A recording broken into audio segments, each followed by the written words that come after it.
What is up, everybody? Welcome to another episode of The Language of Dogs. This is Justin Silver alongside Kristen Hartley. Hi, Kristen, and we got Brutus in between the two of us. Thank you so much, everybody, for submitting questions. We want to interact with you, so you can interact with us at The Language of Dogs on all social media platforms. That's Instagram, TikTok. It's The Language of Dogs on YouTube for all our training videos and the visual component of this podcast. And to submit questions for us, you can go to patreon.com/TLOD. We will answer your questions on podcast or through direct messages to you. You also get early access to this podcast, access to all the video training tutorials, and so much more. Kristen, we started off on the Big Six last week, and I think we're going to continue on that, so you take us away. We are doing part 2 of our training on the Big Six. I want to quickly give a shout out to our newest patron on Patreon, who is Luis Garcia. Welcome to our community, Luis. And your question is actually going to be a part of our episode today. So Sweet. Thank you so much. Before we dive into Lewis's question, Justin, I think one of the things that I want to ask you is, so we covered already go to spot, sit, and stay. And let me reiterate the Big Six for people who, if they didn't see last week's episode. Great idea. The basic vocabulary that to achieve literacy with dogs is come, sit, stay, heel, down, and go to spot. Now, every trainer has sort of a different version of this, but they're similar enough. And before we get into this, I also want to say that this podcast is not meant to be a substitute to in-person training if you need it. We just have a lot of experience, so this is our experience, strength, and hope, and these are tips, and these tips are guides, not gospel, to help you get through your daily dog dilemmas du jour. Look at that. Look at that. I mean, That's what an alliteration. I didn't know the word, but that's what it was. You should do this for a living. Oh, wait. Never mind. So come, sit, stay, heel, down, go to spot, sit, and stay are the base commands that you can pretty much solve any problem with, and then you build on top of those. But that's sort of their essential vocabulary. And in the first installment of the Big Six, we covered the go to spot, sit, and stay. Yeah. And then today we are going through heel, come, and down. And down. Yes.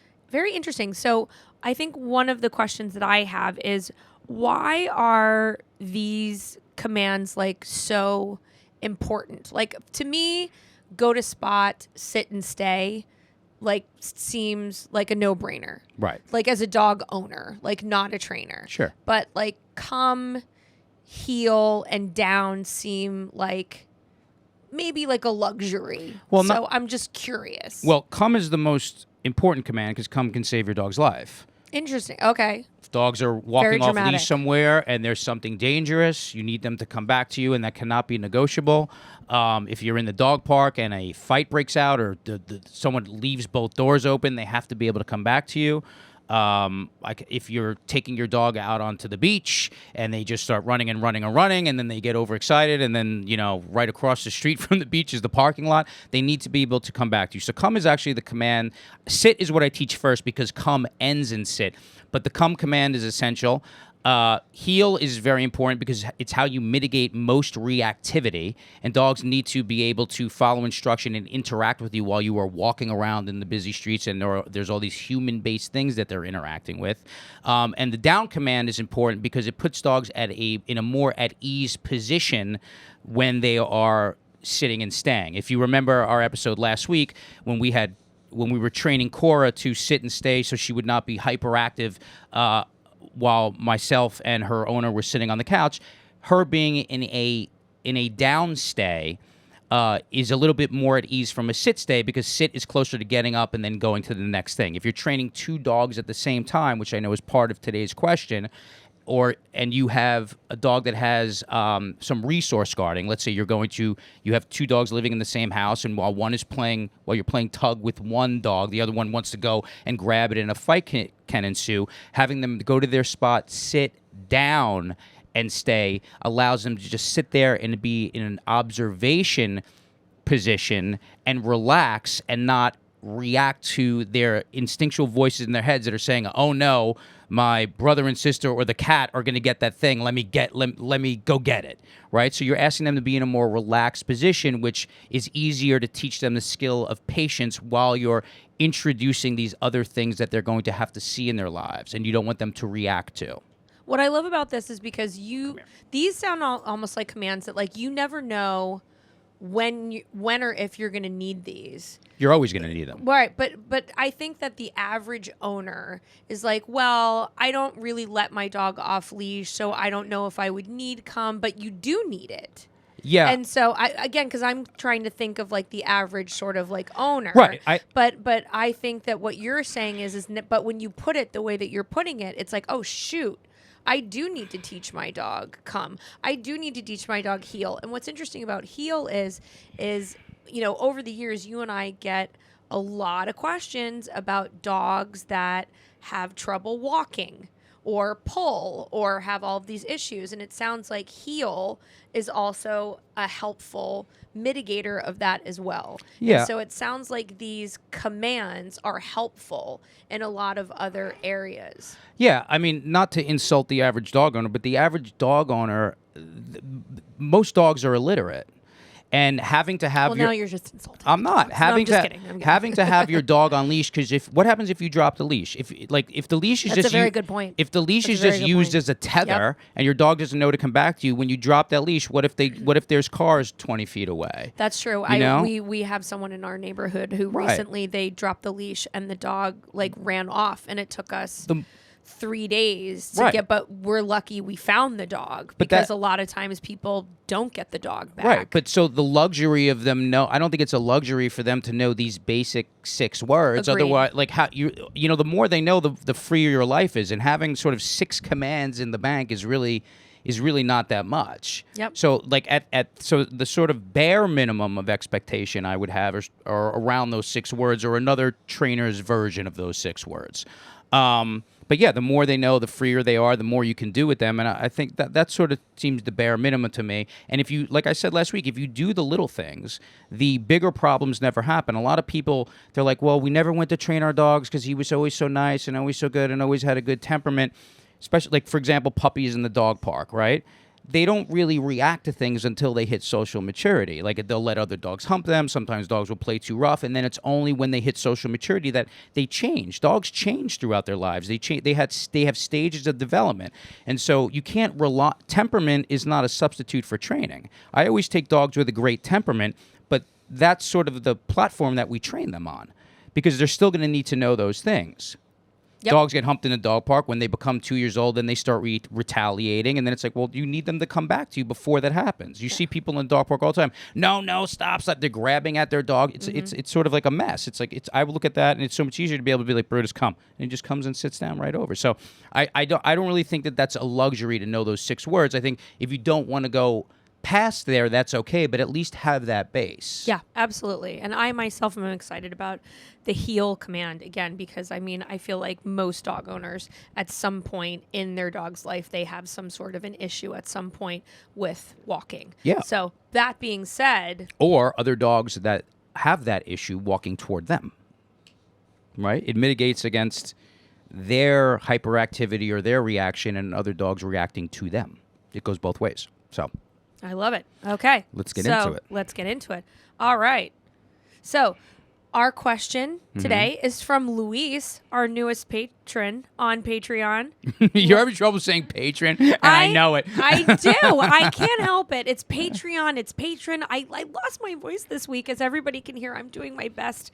I don't want to say Kathleen Turner because it dates me. Miley Cyrus. There you go. That's you sound like Miley. It's my Miley Cyrus. I do feel like someone has hit me with a wrecking ball. Okay, so this is from Luis on Patreon. So, all right, Justin, love the podcast. Can you train 2 dogs at the same time, or is it better to focus on one at a time?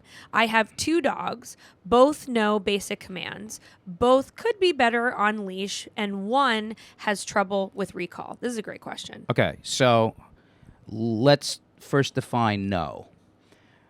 Both know basic commands. One could be better on leash and better on recall. Knowing, in my mind, means the commands are proof to about 85% proficiency in all these different environments. So because a dog, like we went over this last week, because a dog knows how to sit and stay when you're standing right in front of it and giving the hand command, doesn't mean that dog is going to continue to sit and stay when you walk into another room or when you turn your back or if you're doing it outside or in an environment they've never been before. So if dogs know basic commands, it means that you've practiced those basic commands first in calm environments, not putting too much weight on the bar where they can manage it, and then you advance to more complex environments, different distractions, other dogs in the presence. So that's when we say that they really know them. They may be learning them or in the process of knowing, but the proofing stage is you're always proofing because you're always going into different environments and they're always experiencing new things. So can you train 2 dogs at once? Absolutely, and it's good to do that. However, we can talk about the big 6 in total when we discuss this. If you teach your dog go to spot, sit, and stay, right? One of the criteria you can add, just like we added putting a plate of food on the floor or cuddling on the couch in front of Cora last week, would be bringing your other dog into the room, having one dog sit and stay patiently while you're teaching a few commands to the other dog, and then switching. So now the other dog would have to go to their spot, sit and stay, and then you practice a few commands with the first one. Think about how much they're learning in the big picture that way. One dog is learning the skill of patience, sitting there, relaxing, observing, right? Of course, they want to be up there in front of you, especially if you have treats in your hand. So they're learning how to share. They're also learning by watching you work with the other dog. And then when you switch them, the other dog is learning to go to their spot, sit and stay, and watch their sibling or the other dog work. So that's a form of proofing that would really, really strengthen their muscles and strengthen their skills. When I do it at first, I'm not going to teach 2 dogs, go to your spot, sit and stay at the exact same time, because they're going to be all over each other. One's going to be on one side, one's going to be on the other side. It's going to be all herky-jerky and sloppy. So I try to get each to an 85% proficiency, and this can be done in just a few days, of going to their spot, sitting and staying, right? Teaching one dog at a time. Maybe I put one dog in a bedroom or behind a tension gate, which is even better, so they can see the other dog working. And then I'd switch them out. And so I'd go back and forth maybe for 10 minutes. 2 minutes with one dog, 2 minutes with the other dog, 2 minutes with one dog, 2 minutes with the other dog. And then at that point, I would put 2 separate mats, like a yoga mat on one side of the room, a yoga mat on the other side of the room. Tell, dog number 1, we're going to assume that's their name. Dog number 1, go to your spot, sit, stay.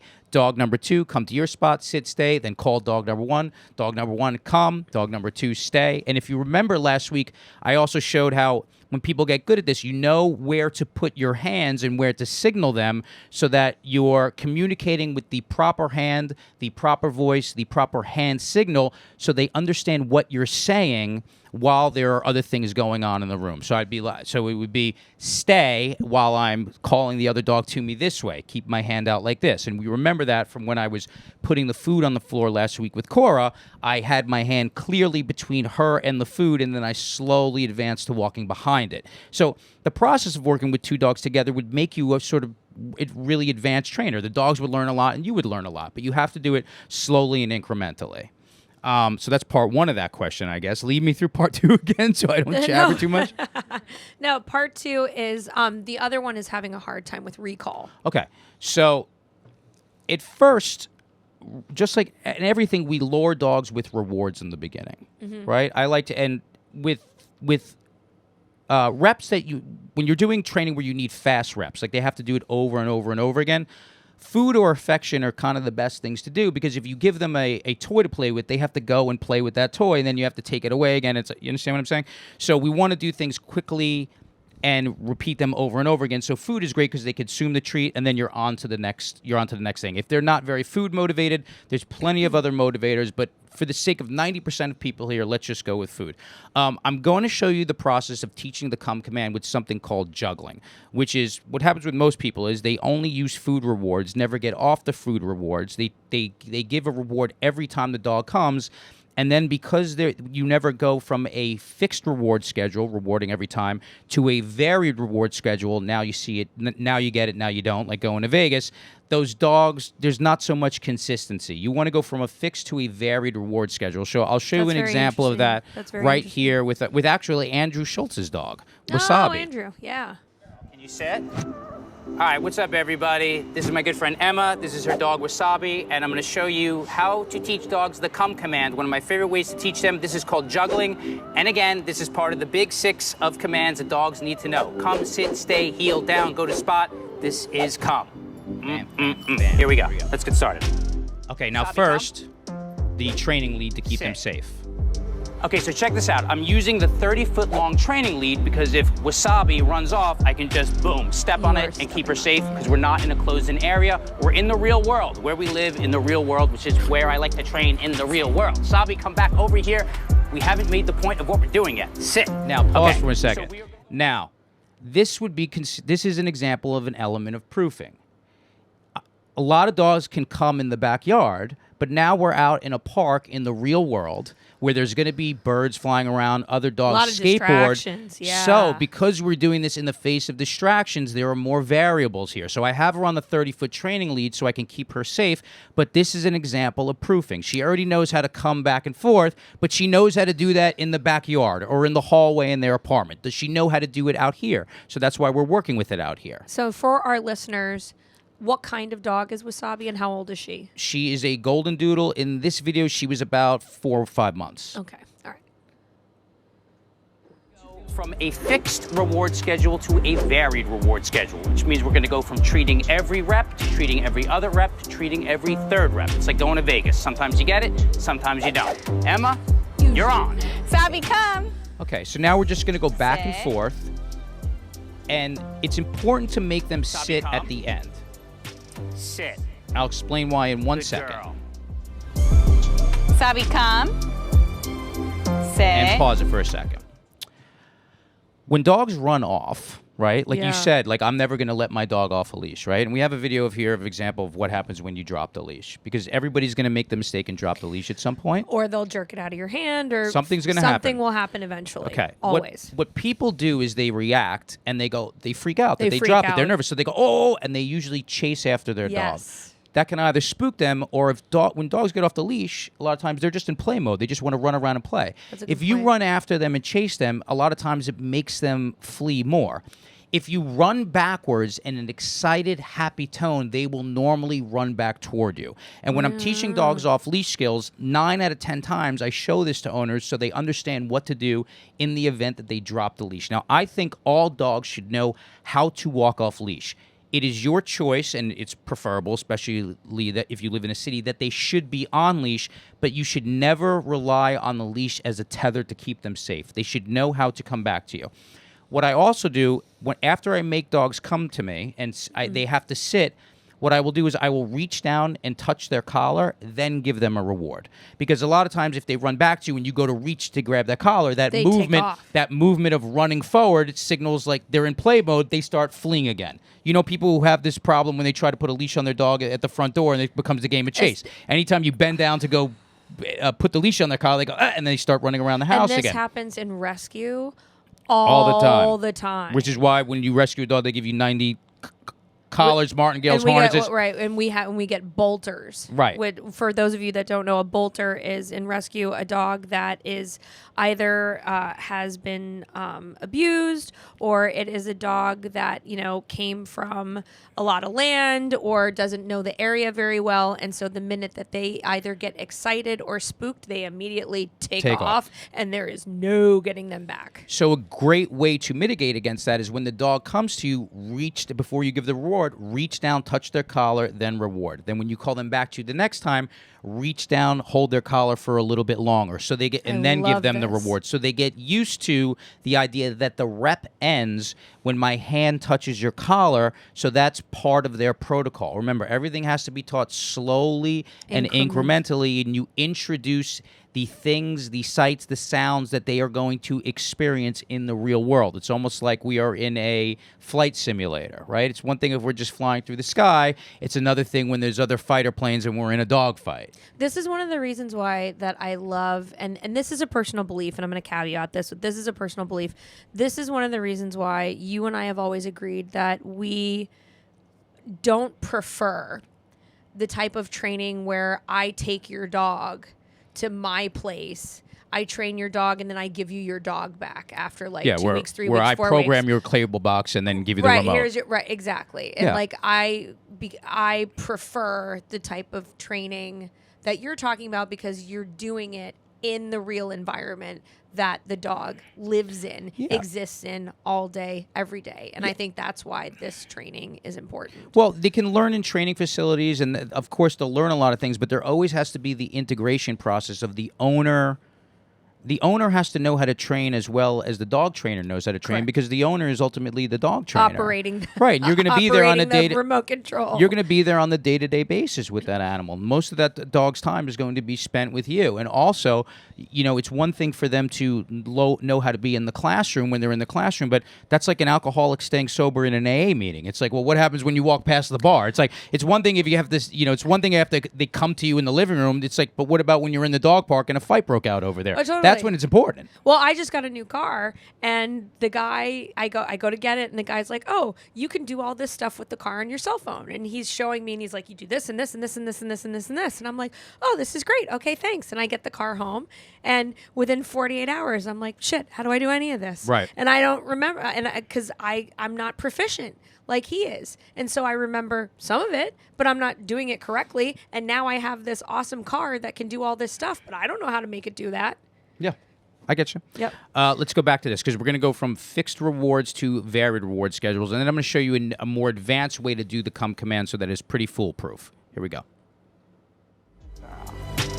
Sabi, come. Sit.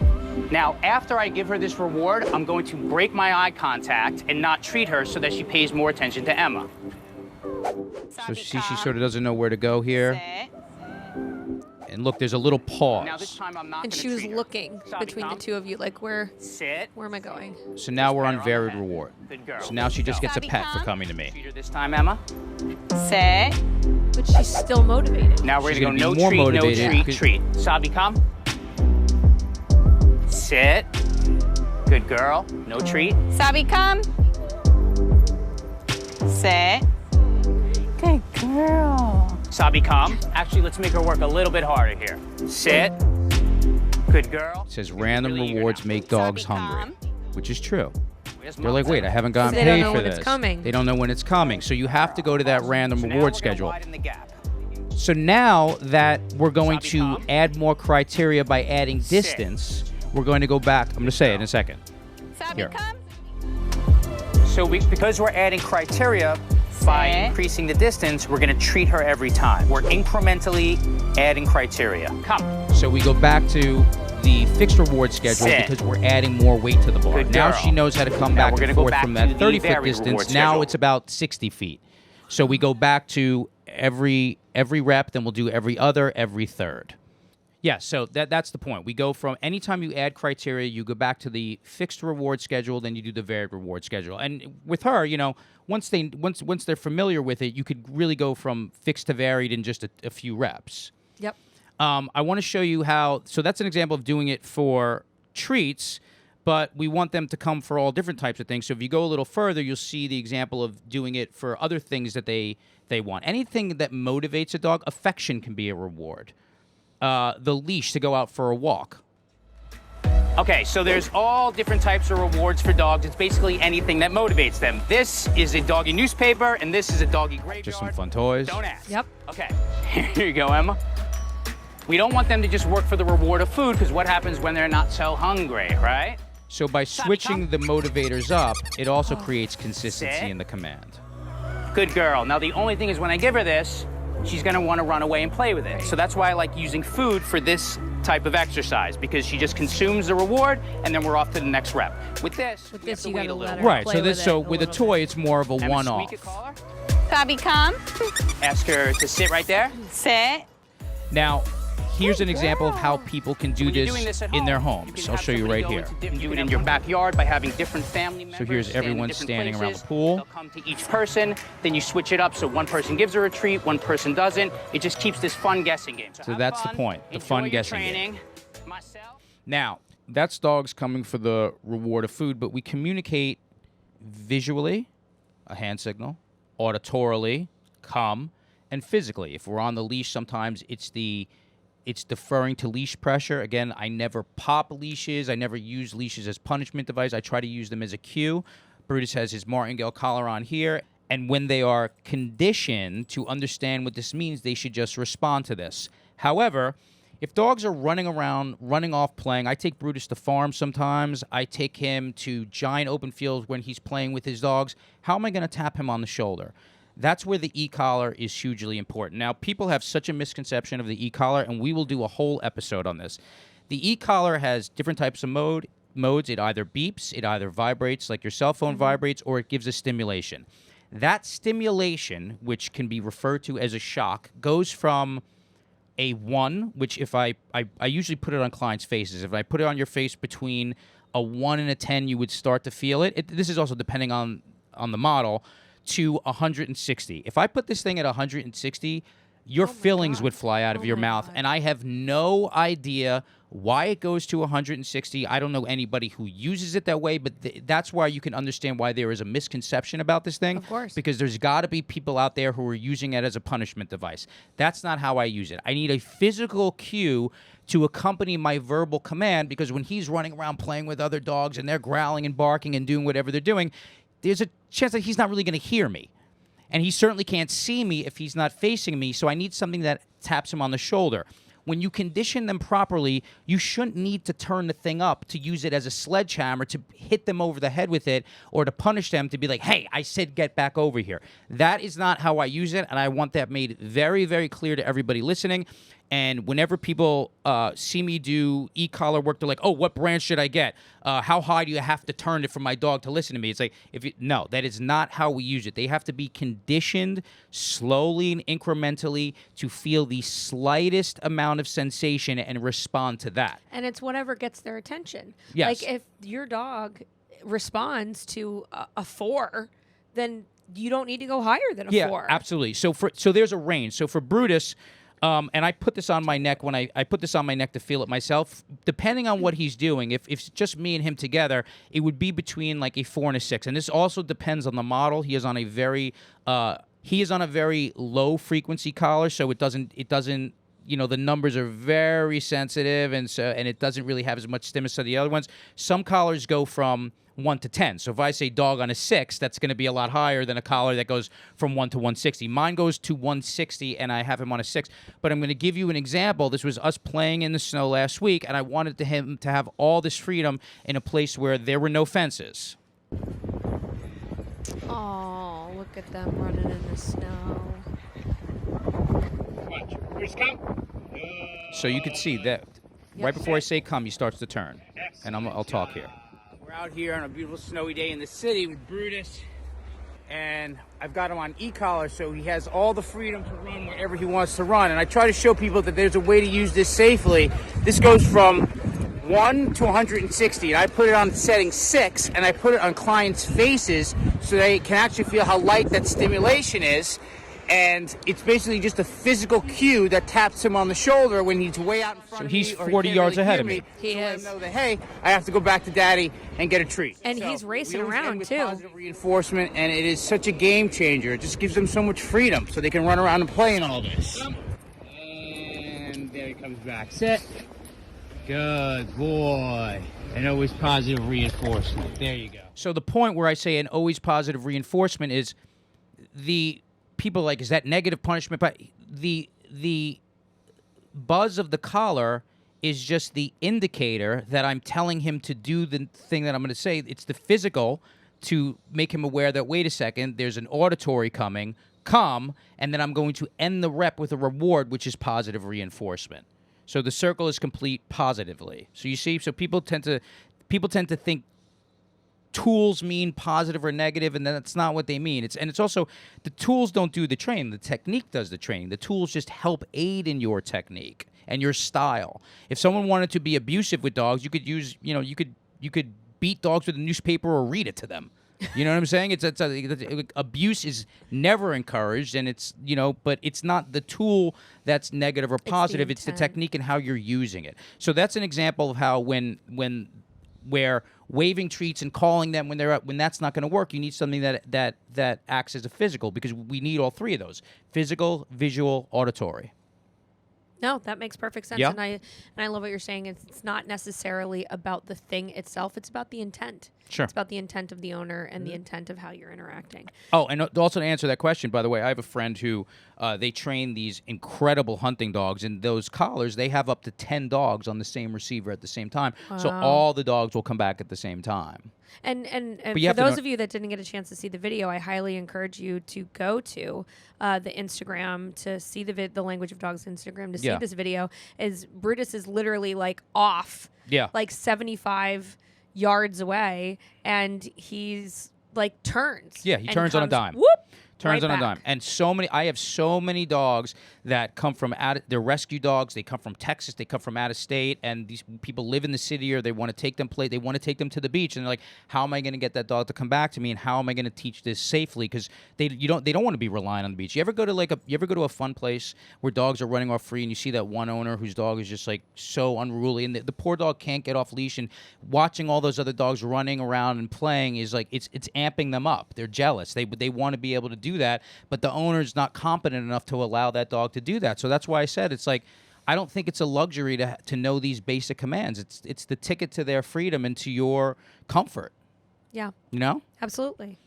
So now that we've gone to come, I want to talk about what the next one is in our arsenal, which I want to believe is down. Yeah. So, and again, there's no order. We're picking this order. No, for sure.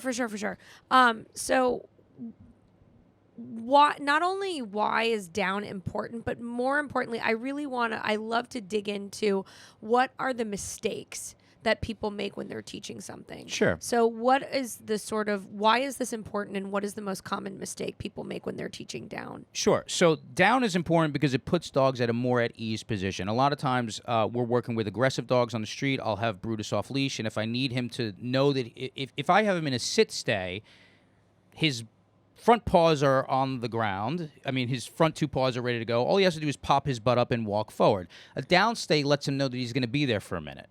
And like I said, I work with lots of dogs that have reactivity, and putting them in a down stay is the thing that allows it keeps let's say it like this.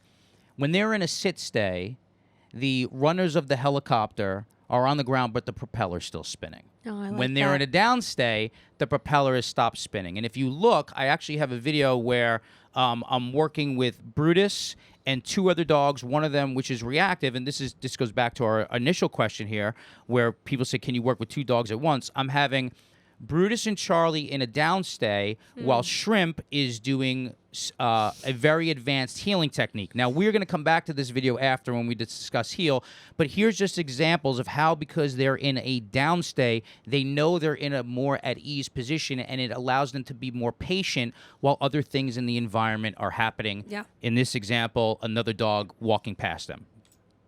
Like, I want you to sort of feel this connection with him. It's like a feeling thing, okay?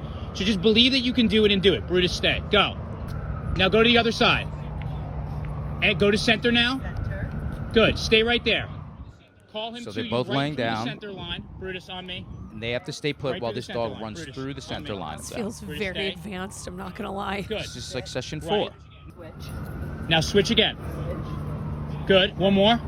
Now remind me to come back to that video in a second, because I'm going to mention that when we talk about the importance of heal, I'm going to go back to that video and mention it. Okay. Okay, so the mistakes people make with down is it's just sort of, again, we want to teach things slowly and incrementally. People, you know, they'll always bend down and never get away from the point where they're touching the floor, or they'll just give the hand signal in a way where they assume the dog knows to lay down, where at first they would lure them down with a treat, and then they're like, now I'm saying down, and he won't go down. They don't slowly and incrementally advance to the point where it's just a flick of the hand that's making them lay down. So if we go to the down video that I have on the Language of Dogs, I'll show you a little bit of this process here. What's up, everybody? This is Justin. This is my boy Forrest, and I'm going to teach you the proper way to show dogs how to lay down and the hand signal for laying down. Now, Forrest is a puppy. He's 5 months old. He's very clumsy, and usually those are the kind of dogs you're teaching this to. That's why I chose him for this video. Okay, so check it out. In the beginning, when you're teaching dogs to lay down, you want to reward any attempt they make. So if they just bend their elbows a little bit, you're going to reward those attempts. That's called rewarding approximations. Approximations, getting close to where we want to go, getting warmer. Now, this is important. down. See, I'm more- leading him down with the treat, and I'm just gonna feed it to him like this, right? So it's called luring. Down. That's called luring. Now I'm going all the way down with him right now, so I'm gonna show you the process here. And I'm just using turkey. He's nibbling little pieces of turkey out of my hand. Now, he doesn't know the Sit. command at this point. He's just Okay. following a treat. Down. Look at my body. See, I'm standing half up. So I'm 'Cause I trying wanna to get eventually into a totally upright position trying to here. mimic the position of the hand signal I'm going to give him. Down. You see I'm that? not bending Yep. as much. So now I'm slowly starting to stand up as he goes. Now watch the difference with what I do with him eye contact wise here. Let's turn this way so everyone can see your pretty face, please. Sit. Okay, watch. Down. Now look, Boom. I want that moment Pause of for eye a second. contact. So now he's following a treat. He lays down, but I make him stay there while I move the hand away and make him look at me. So so he's like, wait, I'm laying down for a second. There's a pause. But now I'm looking up. Now I'm looking and I'm up. not looking down. No, I'm laying down while I'm looking up at you, Right. and then the reward is coming. If I'm just luring them down to the floor and giving him the treat on the floor every time, he doesn't know the command yet. He's just following a treat. So I have to start to mark that. So the way I do it is I quickly stand up, not too quickly so he doesn't pop up, which is another mistake people make. Ask him for eye contact so he's like, oh, wait a second. I'm laying down in this position for a second, right? Because eventually he's going to be laying down for 2 seconds, 3 seconds, 4. You see I'm slowly, incrementally building to it? Let's continue. So I'm marking the behavior. Otherwise, he's just following a treat to the ground and there's no real lesson there. I want him to be able to lay down and stay there for a second. Down. Now look how I was a little further away with my hand. 1, 2, 3. The counting teaches him the skill of patience, as you've seen me talk about in Pause for other a videos. second. So first I just made him look. Now I added that counting that I always do, 1, 2, 3, because you can use that anywhere along of any process. That basically means, hey, give me a little bit of patience here, right? So now I extended the amount of time that he's laying down in that position, and you're going to see what I do in a second. Let's continue. Sit. Down. Look where I am now. You see how I didn't touch the Boy. floor? Yep. All right, he stood up at the end, so we're gonna work on that. That's the whole point. I want you to see me do this with dogs that don't quite know how to do it perfectly. Otherwise, what's the point? Down. 1, 2, 3. While the hip hop truck goes by. See? So Training- while you're pointing to the ground and then you're tapping your nose, counting Again. 1, 2, 3, Let's while try to he's keep him looking down there a up little at longer. you. Down. Yep. 1, 2, 3. Notice how I'm standing up as I'm counting. The counting's important because he memorizes the cadence 1, 2, 3 and knows he gets the treat on the word 3. So I can adjust things while I'm counting, like standing my body You up. see how that's helpful? Getting Yes. into Okay. erect Yep. position. Now, after we Close do your this dirty for a mouth. while, what happens is my hand doesn't have to go and touch the floor as much as it's Down. doing. And if you notice, I'm raising my hand higher up 1, each time. Each time. I did So- notice that. So I'm 3, sort of up. opening up the Okay, let's reins work of on it. it I'm again. not Perfect. going as far down. I'm not touching the floor, and I'm getting We'll to the get point it. where I I'll can speed the stand up. count up. If we go further along this Down. video, I show you a dog that 1, really 2, knows it 3. and where you would end up Okay, so now if we you gotta did this finish that for last part where he 5 gets up. minutes. If you Yeah. did this for 2 minutes here and there throughout the day for about a week or so. Okay. Watch. Oh, When look at it's that the golden advanced level retriever. with a dog that really knows how to do it. Marley knows his stuff. Marley, sit. He's like, I So know we were talking about the hand signal coming from the lure. So this is what it looks like when you stop luring. Down. He was just smelling the treat to check it out. I'm gonna show you this a few times, and then I'm gonna start to show it to you from distance. Now, doing it from distance is Sit. important too, which I'll explain in a second. Down. See? Just a flick of the wrist. Flick of the Boy, look at wrist. That's eye what you want to contact. get to. Sit. Stay. So now So some now distance. some distance here. Down. Good boy.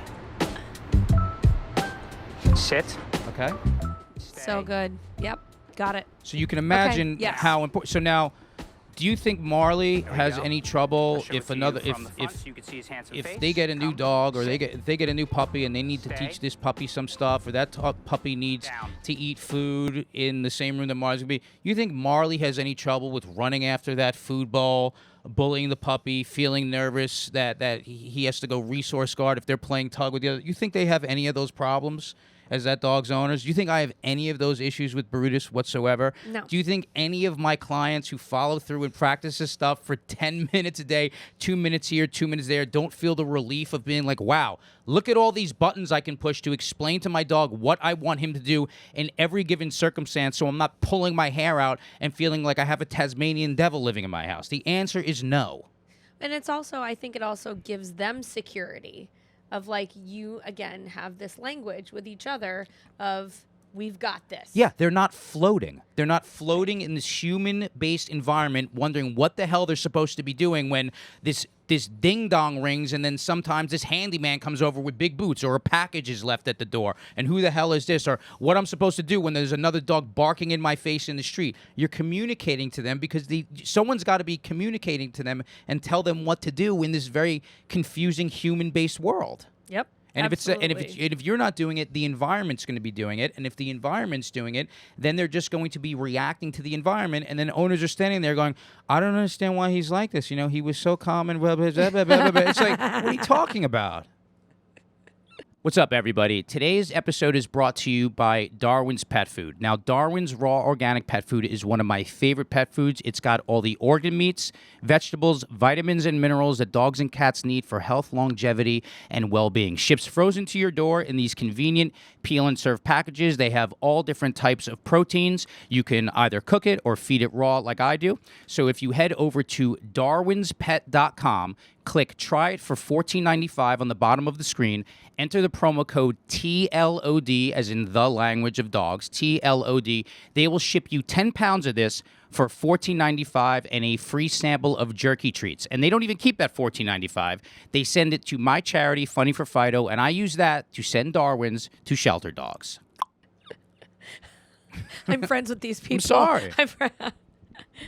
Yeah, this is all common sense in my mind. No, it is All right. true. It's true. So that's It's true. so that's Okay, down. So that one is down. So the next one in the big six, we've got heel. So I'm a big fan of heel, as you know, because we get so many questions. Should be a big fan of all of them. I'm a big fan of all of them. Well, Go to Spot is my personal favorite. It's the one you use the most. Well, I just think that that is just the sort of chef's kiss of all of them. But we just get so many questions with people that have like walking issues with their dogs. And so I think from the person who's, you know, you and I both are always fielding the questions from the peoples, is that I like this one because it addresses a lot of walking issues. But what is one of the biggest mistakes that people make with heel?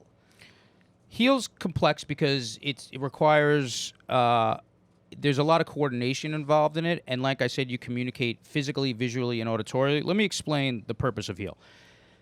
If, like we said before, some people don't let their dogs off leash, and sometimes the leash is just a tether. When you're walking down the street, if dogs don't have a protocol of how you expect them to walk, then they are just this random fuzzball on the end of a string.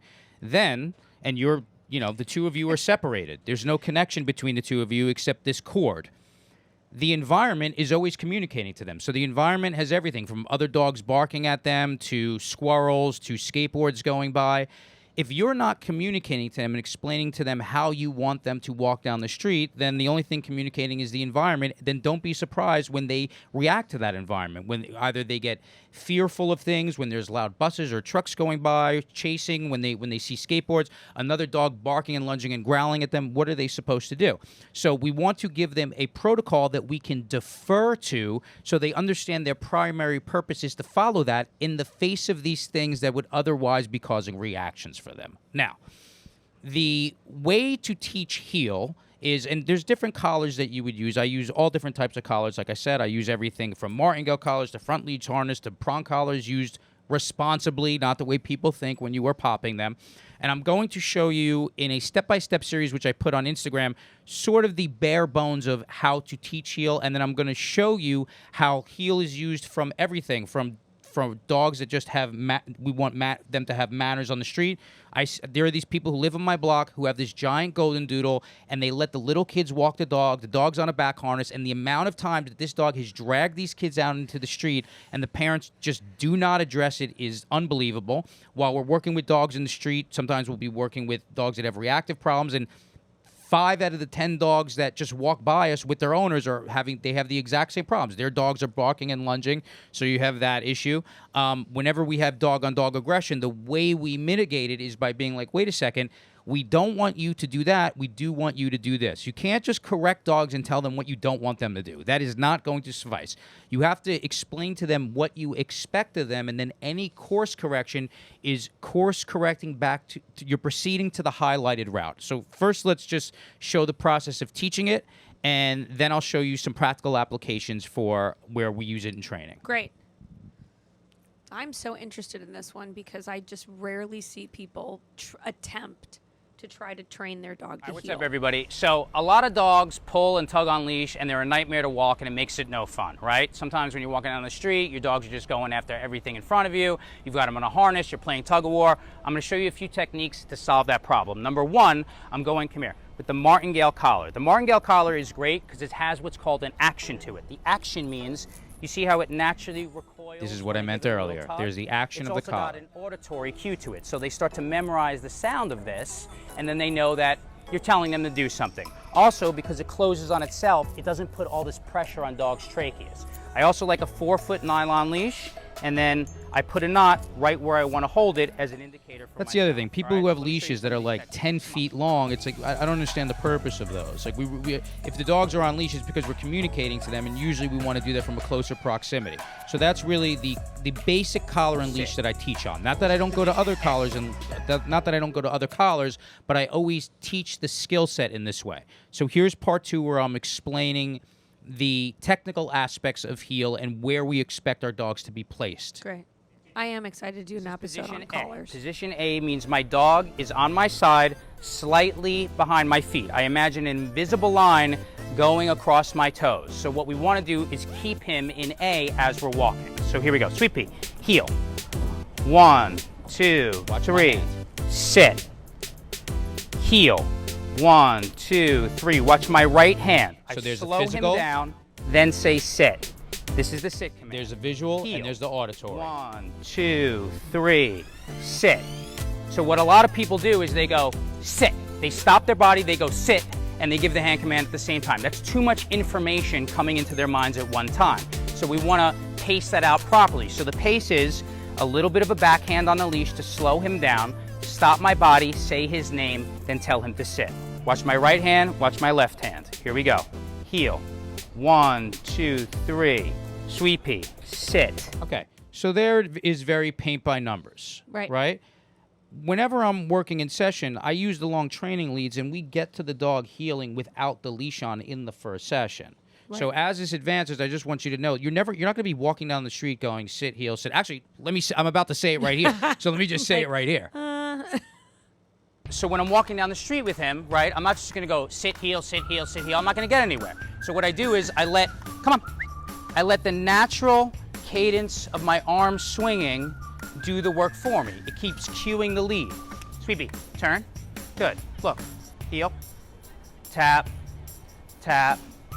Tap. So if you have a dog that pulls a lot, the great thing to do is just let your arm swing. And you can exaggerate it at first, but try to go from this point of your leg back. Because if you swing forward, you're going to be pulling them forward, pulling them back. So here's an advanced dog, but we're about to go to a puppy. We're going to go back to Wasabi, and here she is even younger.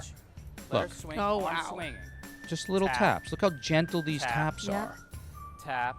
They're not just jerks. like an indicator. They're not Yeah, chops. they're just little indicators. This is where I want you. This is where I want you. Tap. Tap. Heel. Then I'm going to show off leash in the following week. So there's the long training lead. So Great. that healing technique is basically like, hey, this is how we want. When I ask you, it's like taking a kid's hand. There's times that you're walking with a kid into a toy store. You're gonna let him, or you're walking to someone's birthday party. You're gonna let them run around when they get in there sometimes, but not in the parking lot. Sometimes you have to hold their hand and they have to mind you. Just like walking a kid across the street. I think of the leash and the collar as holding dogs' hands. Yep. It means they have to respect me. They can't be yanking the whole time they're doing it. So they have to understand that when they feel that gentle undulation of leash pressure, it means like, okay, you know, mommy or daddy are holding my hand, and I'm not allowed to yank and pull into every direction. I also don't think that that's a luxury to expect a dog to do that. To me, that seems like something basic that every dog should use. So any one of these big six, when dogs don't know these, I'm like, these basics are essential. I agree. Okay. Now, when we're doing aggressive dogs, when we're working with aggressive dogs or hyperactive dogs, here's what happens. 90% of those clients, those dogs don't know their healing technique. And if they do know their healing technique, it has not been proofed, which means dogs can't heal and lunge at other dogs at the same time. Excuse me. There's my New York accent. Dogs can't heal and be chasing skateboards or pigeons or squirrels at the same time. So if you proof the healing technique, like I said, if you do the little things, the big things never happen. If you proof the healing technique, then you would also proof it in the face of things that distract them. And like I said last week, all training is compound interest. If you started with just walking down the street, then they would know to heal when they see birds. Then if they know to heal when they see birds, they would know to heal when they see squirrels. And if they know to heal when they see squirrels, they would know to heal when they see other dogs. What people don't realize is they wait till for problems to happen, and they're like, well, now I have to figure out how to mitigate this reactivity. So how do I mitigate it? By reverse engineering it. I just teach them the healing technique, and we teach it in the face of things that would distract them or cause a reactivity. Now we're surfing in really big waves, and they need an expert to do it, but we're still just going back to basics. Yep. We're still just going back to basics. So here's an example of a leash reactivity video, and you'll see a dog really acting out, lunging, barking at other dogs, specifically Brutus and Harley. And in the end of the video, you see these, and these are clients and friends of mine. This is how I do it with almost every dog I have reactivity. You'll see this dog just walking and healing properly while other dogs are walking past them on the street.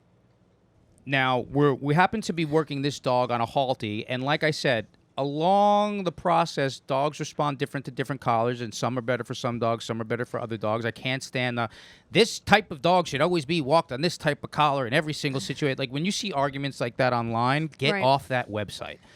There is no one-size-fits-all prescription for any training or any training issue, and that lack of flexibility, in my opinion, would just put you dead in the water. So here we go. Watch this reaction that this dog has when he walks up to me and Brutus and Harley. Just walk normal. Let's just see where you're at with everything. Oh boy. Not great, right? Okay. I see this all the time. Of course you do. Good to know, good to know, good to know. Come here. Okay. So just before we dig into it, what is that? it's reactivity. So what is the dog reacting to? Doesn't matter. It doesn't matter if a dog's hyperreactive, aggressive. Is it that he wants to play? Is it that he doesn't know what he's supposed to do? He's being put. I'm explaining it right now. He's being put into a position where it's his job to negotiate the outside territory. Like I said, he's floating. He's floating in this human-based world, and there's a lot of things causing reactions. He can be like, hey, I'm tied to my owners who love me to death, take a million selfies with me, feed me treats. There's two other dogs over there. Are those dogs going to take that away from me? Holy shit, we've got incoming crunch. Right. So it doesn't matter what they're thinking or feeling. If you had a protocol that taught them that you are the one leading them through this very complex human-based world, then they would just be at ease and be in the passenger seat, and they can relax. Again, not something that I think is a luxury to expect from dogs or to teach them as a dog owner. Totally. Okay, so now all we have to do is reverse engineer this, and of course it's harder because it's already gotten to this point. And these clients are great. They adopted a shelter dog that initially had this issue, so we just have to work it backwards. But what you'll see is the process of me teaching them how to heal properly, and it is so specific, the details dog to dog. So specific, the details. So we're asking him to do sit, heel, in a circle around us. Now watch the tension in his left hand. Closer to me, closer to me, closer to me. There we go. And now freeze. Yeah. Now, the devil's in the details, and an inch is a mile. The difference between, you see how he just came around you and this is happening? So all these want little you to be details here. matter. Leo. Back in position A. You see how This is where I want on him. this lead right here? Sit. And look, at I'm this. very light-handed Okay? on this if I'm leash. here, this is a huge difference. I want to be here. On me. Good Now look how boy. easy he will You don't want to glide put him with in a me. position where now he's here and we have to correct him. Heel. Watch. We want him to glide. Watch. Sit. There's the See, where's physical, the tension? visual, Where's the and focus? auditory. On me. Heel. So see how easy it is for him to look at me? Watch. Right. Sit. Look how You see how gentle light my I have to hand go is. I'm here? just touching the leash. Heel. Very gentle. Sit. Right here. This is Right? position A. So I'm always difference- keeping sit. him, like I said, in The position A, and I difference want to between keep him there here while we're and here- walking. Look, now my line is off. Okay, so there's your reaction right there. Back up, back up, back up, back up, back So up. everything. Good. Okay. Your tone. Now watch. Take him again. When you add pressure, watch how tense Shelton is on the leash. So if he yanks it, it's going to stimulate him. Boom. Sit. Can I have that? See? Wow. Now watch the difference of when I grab it and heel him back over. Heel. Heel. Sit. Calm, easy, even tone. I adopt the tone that I want the dog to have, and I Right there. lead him in that See way. where he's gonna Very just a little bit. gentle. Now I don't correct that. You see how he's not reacting and he's keeping I don't his do that, eyes like, on me? Yes. Angry father Boom. slapping his kid in the head thing. I think it's ridiculous. Look, there's not a I see lot treat of in my trainers do hand. that. I'm just holding my hand up. Right. And now look how Specific. close I can get You don't to need to be so Brutus and Harley. He needs specificity. He's not pushing the pace. He's looking Right. at them. He's not. Right. He's not flailing Right. and squirming. And if you go to the end of this video, you'll see a big result where you'll see them just where they've gotten to with this. This is 3 weeks later of them practicing on their own. Look, walking right past the dog park, no reaction. Walking past other dogs on the street, no reaction. Look, dogs walking in front of them. And I've actually used this dog as a training dog now at this Amazing. point because he's good enough to know how to help other dogs through this. Amazing. So there's the benefit of healing. It mitigates everything from hyperactivity to straight up aggressive reactivity to just Yep. teaching basic manners and protocols on the leash if you want your kids to walk your dog without the dog ending up on the street or the kids ending up on the street with the dog. Yep. I love that. And I think one of the things that I like about this is you always like to say that the importance of this is that you have to be more interesting than the environment. Yes, which is why I say I talk with a big, upbeat voice. I speak loud, but I'm not shouting. I go up with my cadence. Leo, sit, good. When I'm training, people are always like, "Why are you talking to the owners the way that you're talking to the dogs?" I'm like, because I want them to adopt that same tone. Heel, good, sit. You don't ever have to get to. I mentioned in this video, you don't ever have to get to the point where you're correcting them. Stop it. You don't have to do that if you're clear and specific with them. You just have to have Smooth. Yeah, you want to be smooth, specific, clear. You just have to be interesting and engaging with them, which is what they're trying to do in the first place. The only reason they're not paying attention to people is because if you're walking and there's no protocol, they happen to be ignored. So of course all these other things are interesting. So you want to be a little bit more interesting than the things you're trying to ask them to acquiesce to. You want to be a little bit more interesting than the things you're asking them to listen to from you. And then it Got just it. gets easier and easier. Like I said, training has compound interest in its returns. The more you do it, the better they get at it, the more they get rewarded for this behavior, and the more of a pleasure it is for them to learn from you, and the more of a pleasure it is for you to teach them. So one of the things I want us to do is I want us to circle back to that other video where the other video of healing. If you drop the leash. Yeah, if you drop the leash. Yeah, you know what? Because because technically that was sort of the weaponized version of healing. Yeah, let's show you. Okay. I want to kind of go back to that. Here's a puppy that we're working in downtown Manhattan. This is where they live, and there is chaos everywhere. And the reason they called me is they said, "Hey, we dropped our leash and he ran off." So I wanted to teach this dog to walk by their side and stop and give them eye contact, so that they would never have that issue again. And this is on the first session. Here we go. What happens if you drop the leash? So little baby Zeke, how old is he? 5 months. 5 months old. 5 months Working old. on this. Just walk. So you see, we have the long training lead on. I'll let you talk. There's other dogs there. Just stop and watch. He'll stop. Walk again. Where's he looking when he Use the long stops? training lead to keep him safe. He's I looking can at step mom. on it. Stop.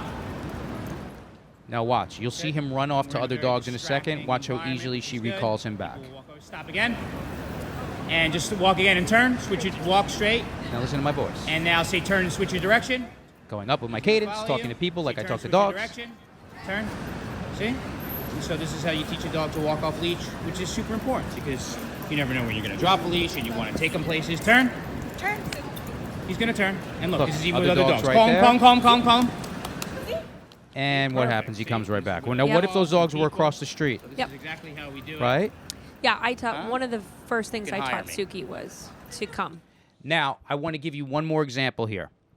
Like we talk about, we rescue a lot of dogs from down south, out of state, who We come to do. New York, and they are freaking out.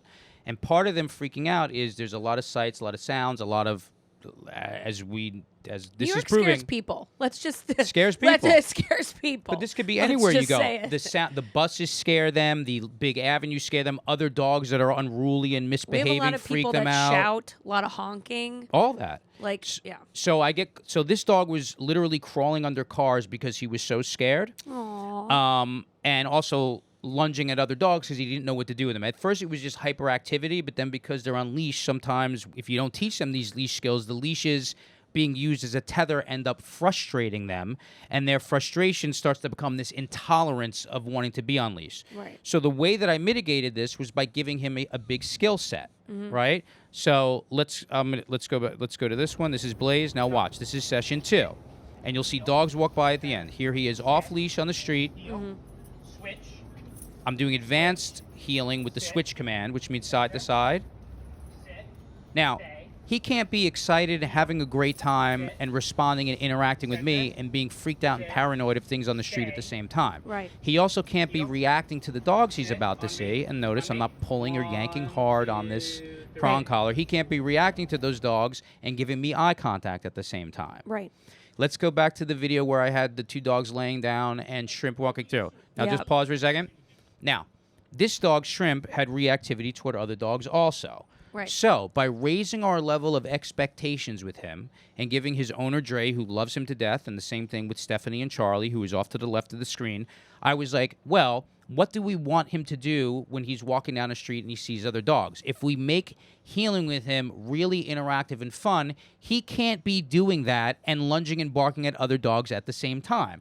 So they started having so much fun with it, and he became so good at it that we started doing advanced healing, where we say the switch command, and dogs go from one side of our body to the other side of our body behind our back, which is important because when you're walking down the street and there's contraband on the street, whether it's chicken bones on your left, a dog on your right, they should know how to switch from side to side. And it also makes it so fun, so it's like the two of you are almost playing this sport while you're walking down the street. So watch how well he's doing here and how she has him off-leash healing, and she's making him do these positioning techniques. Here we go.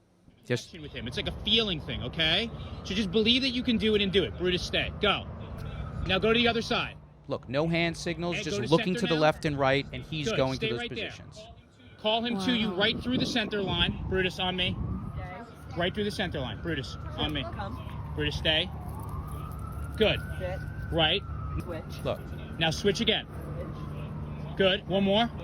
you see? Excellent. Yeah. So there we go. So the more, so my opinion is always raise your level of expectations and give them a greater skill set and teach it in a really fun way, because that's why you get them. You know, what's the answer to dogs lunging on the street is like, you know, teaching them how to heal and having a great time with it, giving them a skill set that they love.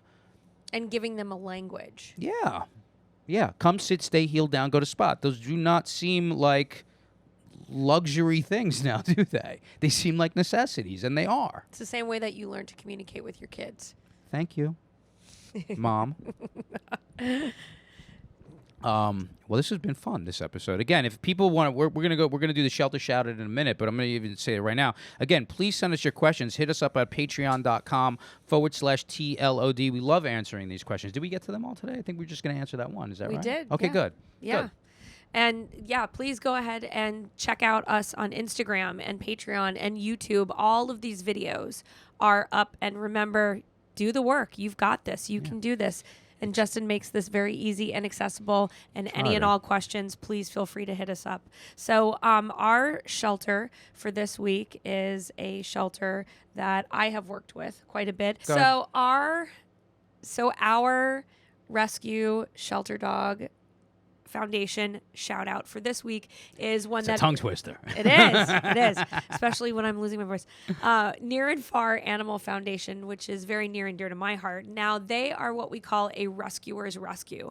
Not only do they rescue animals themselves, but they educate, provide medical sterilization, medical supplies, and raise money. But they help other rescues and independent rescuers do those things in other countries like Honduras, Honduras, Peru, Mexico, Puerto Rico, and Venezuela. Oh my God, look at this. Enable the boots on the ground rescuers who are doing the work against all odds in countries riddled with poverty, crime, and just insane obstacles. And you can check them out at Near and Far AF on Instagram.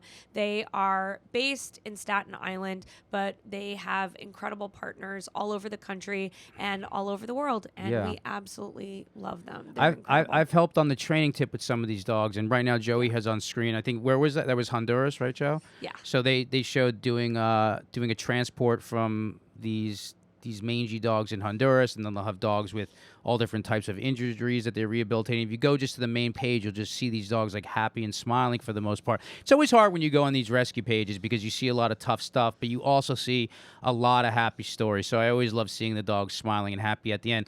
And I just want to say, so you can obviously go on their website and their Instagram to donate to them, but you can also donate to us at funnyforfido.org.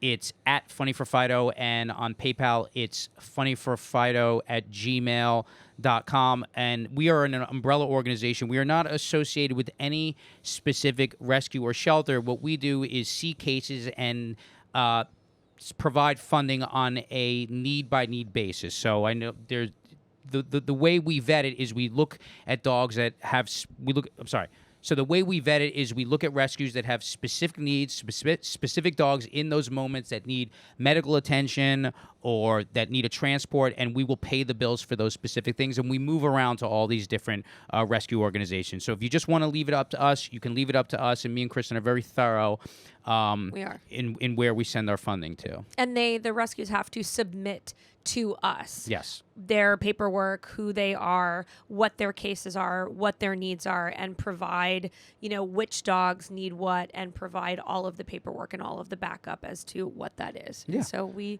try to help whoever we can, wherever we can. Wherever whenever we can. So our TikTok dog of the week Here we go. is Dexter Dogure. So Dexter is a Brittany from Colorado. That's actually a breed. Yeah, I love and Brittany's. Brittany's apparently are escape artists. So Dexter escaped and actually got hit by a truck.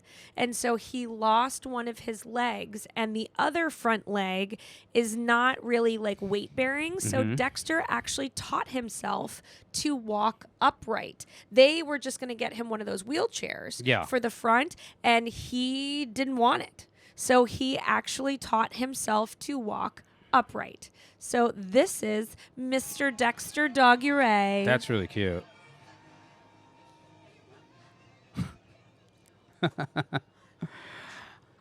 I train a bunch of Brittany's. They're rare. You don't see them, but this is awesome. This is the best TikTok account. I highly recommend you check them out. He is Dexter Dogure on TikTok. Can I point something out just to play, because I know someone's going to bring this up. When you told me this video, I first saw this video and I was like, no, we can't show that, because I found out the other day a lot of the way they train dogs to walk upright and sort of there's videos where they just do it to be cute. There's sort of an abusive way that they teach dogs to, like, it's not good for dogs to walk upright like that because of their spine. 100%. Here's a dog that's been injured and obviously chooses to do before it. We This have is everybody not that. blow up our social media. This is not Dexter is different, and you can actually go on his social media and actually see his story. Yeah. His parents are lovely, amazing. They still live in Colorado. But yes, Dexter is great, and there's Awesome. quite a few videos on there. So. Well, thank you so much. This was a fun episode for me because I felt like it was a sort of a clear. I felt like you understood the value of, like, wait, these things are important. Here's where I would use all those buttons. Come, sit, stay, heel down, go to spot. Not to say that there's not a million other commands or we didn't throw other ones in here like the eye contact stuff, but like it, for this trainer, and there's other trainers that have little variations on it.